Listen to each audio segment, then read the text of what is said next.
Smith. Precious the tyres, says the great Alan Shearer, doesn't he? But destination survival's what Crawley boss Colin Kazim Richards called the fight to stay in League Two. Is this the day that train pulls into survival station? 2 points above the bottom two, but a win and the right results elsewhere would prevent back-to-back relegations. With the worst away record in the fourth tier, though, still time for the train to derail. No relegation worries for Stanley, but only one win in 13. Tough end to the season for John Doolan's side. So will it be destination survival for Crawley, or a final day Football League throwdown? It's 0-0. Oh, can you handle the pressure? I'm not sure if Mark Webber can. Goal!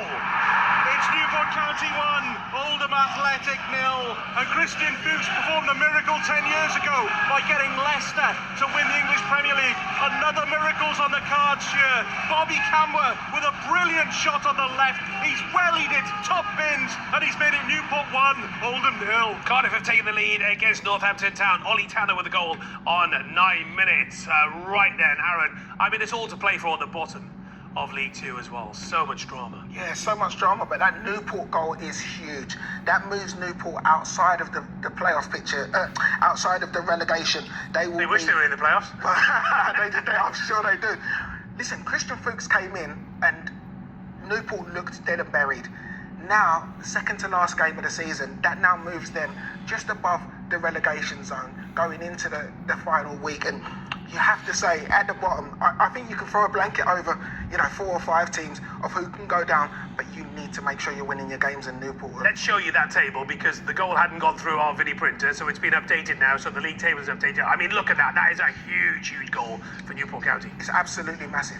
And you have to remember that on the final day, they play against Barrow. So they needed to really make sure that they get maximum points today, knowing that they can go into the last game and just get a draw against Barrow, and that would be enough. Barrow can still go on and get 3 points today, but you've got to say that puts Newport in a really strong position. I wouldn't mind asking you about the top of League Two as well, especially in the playoffs. The big question is, what has happened to Swindon Town? Well, Swindon's form has just, of late, has been awful. And they're really in trouble of dropping out of those playoffs. I must mention, no one's really speaking about Barnet. Barnet are winning at the moment, and they've given themselves an outside chance of getting in. They would need Chesterfield to lose today, and then Swindon and Chesterfield both to lose on the final day. But they could somehow manage to sneak in there.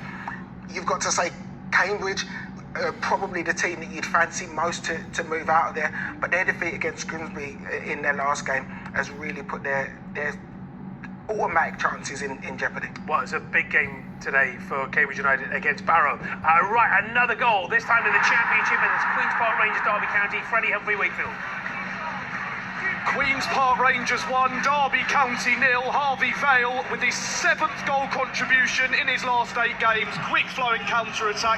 They opened up Derby down the right-hand side. Low cross into the penalty area, and Vale made no mistake, guiding it into the bottom right corner. QPR 1, Derby County 0. Right, thank you very much. Let's go around the Premier League round, shall we? Let's start at Molyneux. Sarah Mulkerrins.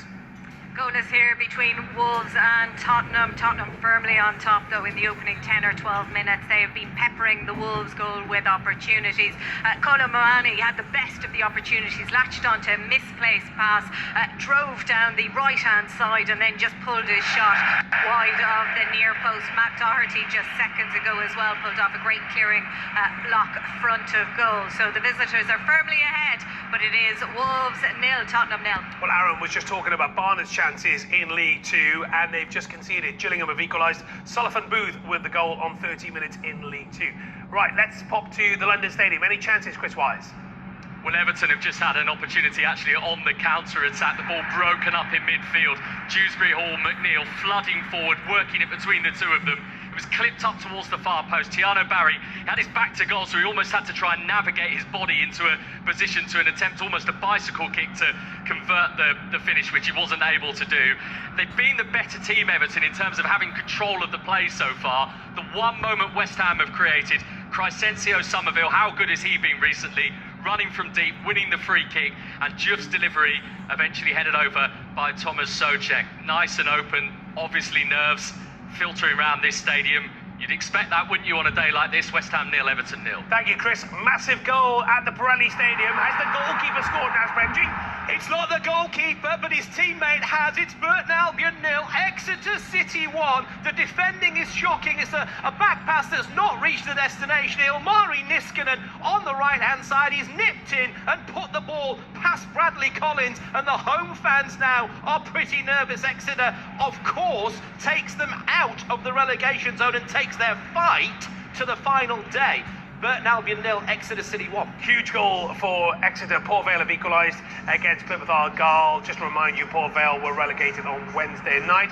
1-1 there. In fact, let's have a look at the bottom of League One, shall we? And Aaron, we were just saying how tight it is. I mean, look how big that goal is for Exeter City. Yeah, that goal is absolutely massive, and that drops Johnny Jackson's AFC Wimbledon into those relegation places with only one game to play.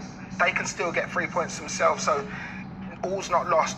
But you've got to say for Exeter, they would have looked at this game and said, if we can get 3 points here and go into the last day with destiny in our own hands, we'll snap your hand off. And you know, they're doing it at the moment. Absolute chaos in the EFL this afternoon. Loads of goals going in, as you can imagine. Mansfield Town have taken the lead against Huddersfield Town. Barnet now 2-up against Gillingham. Let's go to Stephen Wyeth at Anfield.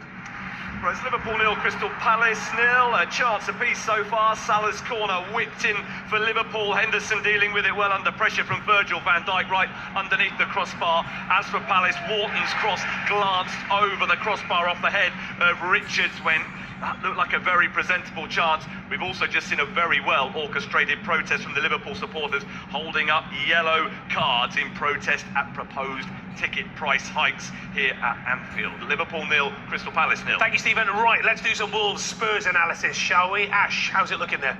Very good if you're a Spurs fan, if you're Team Spurs, because they've started fast out the gates. They've had a good territory, lots of corners. Solanke's had a chance, just got edged out. Kolo Muani's had a chance. Wolves actually have just started to compose themselves and get a little bit of possession. But it's been all Tottenham. They started exactly as they played last week, which is pleasing to see.